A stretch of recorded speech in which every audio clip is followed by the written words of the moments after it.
ఇక్కడ ఉన్న గౌరవనీయులైన పెద్దలందరికీ నా హృదయపూర్వక నమస్కారాలు.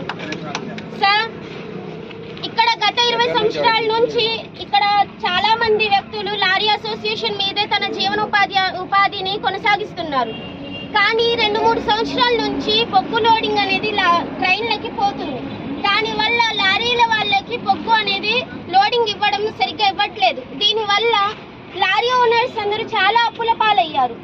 చాలా వరకు వాళ్ళకున్న పొలాలు, ఇల్లులు అన్ని తాకట్టు పెట్టి వాళ్ళ లారీల యొక్క అప్పుల్ని తీర్చుకుంటూ ఉన్నారు. వాళ్ళ యొక్క ఫైనాన్స్ కట్టుకోవడానికి, ట్యాక్సీ కట్టుకోవడానికి, మరి ఇతర ఇంటి ఖర్చులన్నీ, వాళ్ళ పిల్లల చదువులకి, వాళ్ళ ఇంట్లో ఉన్న ఖర్చులన్నిటికీ వాళ్ళు ఎక్కడి నుంచో అప్పులు తెచ్చి కడుతున్నారు. కానీ ఇదే విధంగా కొనసాగితే వాళ్ళు ఎంతవరకు అని కట్టగలుగుతారు? ఎంతవరకు అని వాళ్ళ జీవనోపాధిని కొనసాగించగలుగుతారు? చాలా వరకు ఇక్కడ చాలా మంది తల్లిదండ్రులు ఉన్నారు. వాళ్ళందరూ వాళ్ళ పిల్లల్ని ఏ రకంగా పోషించగలుగుతారు? కావున